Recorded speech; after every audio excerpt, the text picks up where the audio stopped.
Labą dieną dešimtokai, šiandieną toliau mokysimės programavimo ir mes toliau iš vadovėlio pradedam pirmasis mūsų pamokytės programavimo. Tai atsiverskite 24 puslapį ir dabar išsiaiškysime va šitą uždavinuką, pirmą uždavinį. Ta uždavinį aš iškėliau va čia, kad būtų aiškiau, kad galėtumėt suprasti. Tai parašykite programą, kuri apskaičiuotų, kiek popieriaus lapų, kintamasis vadinamas K, reikės norint nukopijuoti konspektą visos klasės mokiniams. Žinoma, kad klasėje yra kintamasis N mokinių ir konspektą sudaro kintamasis M lapų. Pasitikrinti galima, tai jeigu N lygu 20, o M lygu 10, tai gautųsi K 200. Kaip šitą uždavinuką spręsim? Pirmiausia, pagalvojame matematiškai. Kaip mes jį turėtume spręsti? Jeigu klasėje yra, mums sakoma, kad yra 10, sakykime, mokinių, mokinių yra 20, N yra kintamasis. Klasėje yra mokinių 20, o vieno konspekto lapų skaičius yra 10, tai matematiškai šitą uždavinį sprendžiame, kad 20 sudauginam su 10 ir gausime tą sumą, kiek lapų visa klasė turės įspausinti ir visiems išdalinti, ne? Kiek lapų reikės.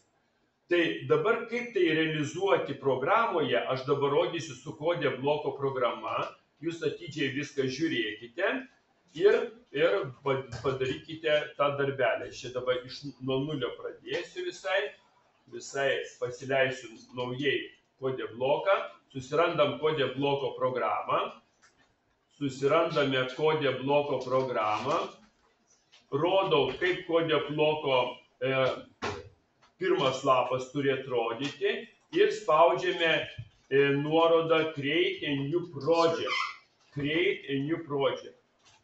Create a New Project. Paspaudžiam ant jo ir mes matome kitą langą.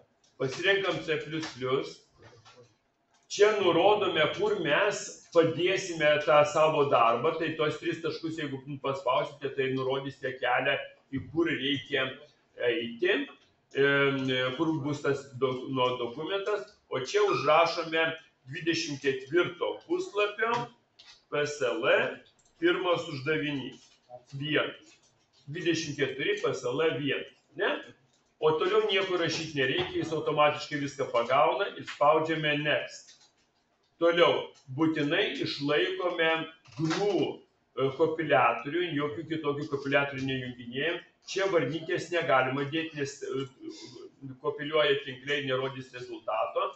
O čia būtinai paliekam tą varnytę, kad rezultato langas būtų rodomas. Ir spaudžiame Finish.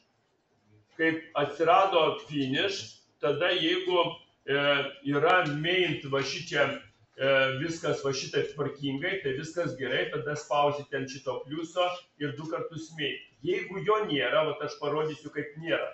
Yra kai kurie vaikai išjunginėja. Tai būtinai nueinat į View ir paspaudėt Manager.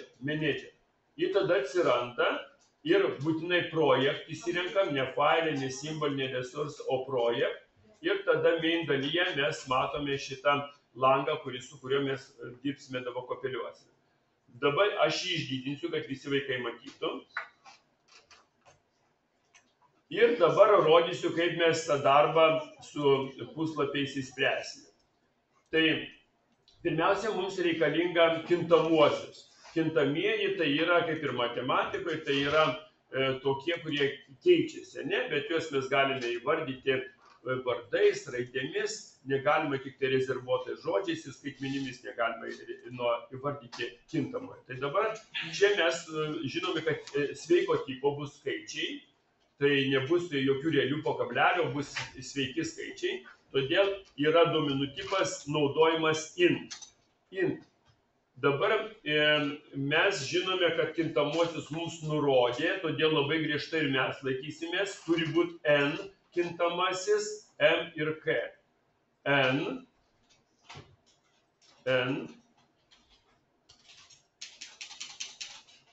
M ir K. Aš specialiai rašau stulpeliu, kadangi aš juos komentuosiu. Ir jumis taip stengiuosi, kad jūs taip išmoktumėte, kad jums būtų visada viskas aišku. Tai kas tas yra N? Tai yra mokinių skaičius. Mokinių skaičius. Nu ir pasikomentuoju. Mokinių skaičius. Mokinių skaičius. M yra lapų.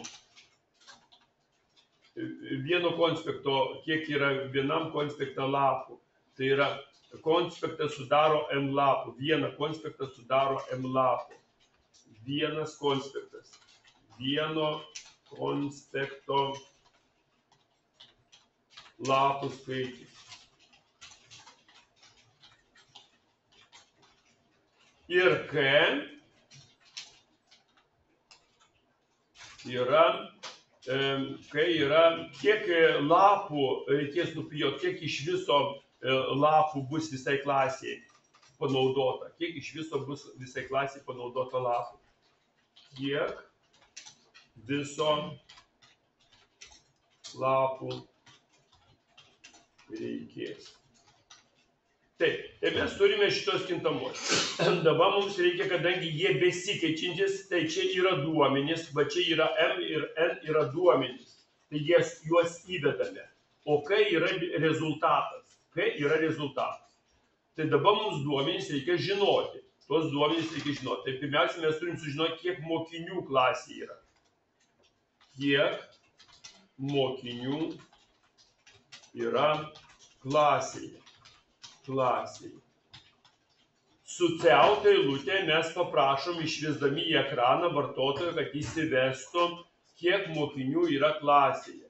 Su SIN komanda, srauto ženklas priešingas negu buvo CEUT, mes nuskaitom mokinių skaičių. Dabar mums reikia sužinoti iš duomenų, kiek yra vieno konspekto lapų. Kiek yra vieno konspekto lapų. Parašom su CEUT eilutė antra, kiek lapų turi vienas konspektas. Ir čia kintamasis atsakingas M. Tai mes paprašysim vartotojo, kad lapų, kiek lapų, ir jis turi įvesti skaičių, reiškia, kad sužinot lapus. Dabar vyksta matematiniai skaičiavimai, tai mokinių skaičių dauginsime iš vieno konspekto lapų skaičius ir gausime iš viso lapų. Matematikoje būtų M dauginti iš N lygu K, bet informatikoje programavime yra atvirkščiai. Tai K lygu N mokinių skaičių dauginti iš vieno konspekto lapų skaičius. Ir būtinai kabletiškai uždedam, nes pakibs. Na ir viskas atrodo sutvarkyta, bet reikia pranešimą apie rezultatą. Aš čia taip truputį kaip tinginiukas nerašinėjau, o tiesiog kopijuoju, kad nepadaryti jokios klaidos, jumis taip pratinu daryti, kad jūs irgi taip darytumėte. Tai iš viso lapų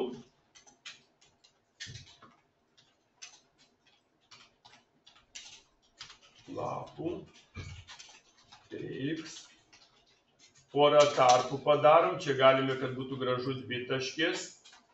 Ir čia kintamąjį K parašome ir srauto ženklą dar dadedam. Va. Tai dabar, kai programa kaip ir baigta, dabar pakomentuoju kiekvieną čia užrašą. Tai yra include JOSTREAM yra biblioteka. Biblioteka, ir jums reikės taip, kai jeigu aš paklausiu, ką tai reiškia. Biblioteka, kurie atsakinga už šitą išvedimą ir įsiminimą. Toliau, taip pat biblioteka yra using namespace std. Kai kuriuose kitose kompiliatoriuose nerasit šito užrašo, šitos bibliotekos, bet tada reikia rašyti prie kiekvieno CEUT ir SIN std ir keturtaškis tokius, kvadratuką padaryti. Ne? Va, tai kad būtų paprasčiau neįvelt klaidos, tai panaudokit vieną kartą biblioteką ir nereikės rašinėti. tai irgi rašau biblioteka. Biblioteka.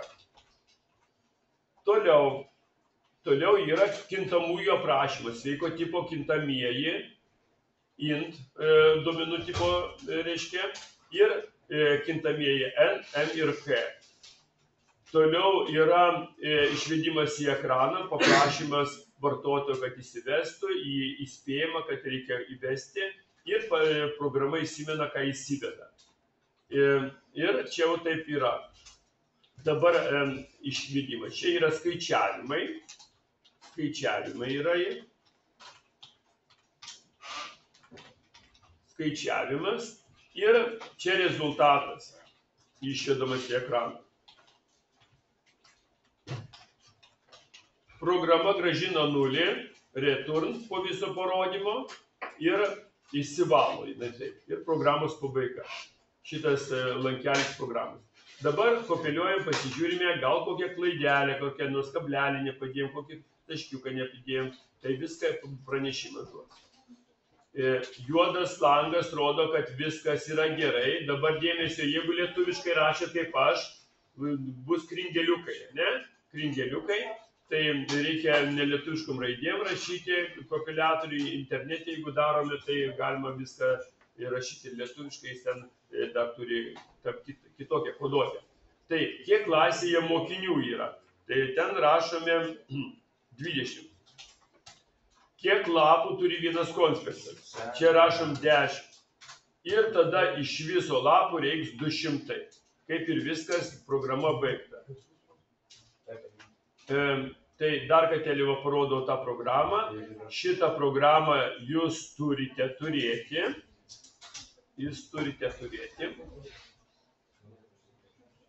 Čia kaip pavyzdinė. Ar yra klausimų? Gerai, tvarkoj.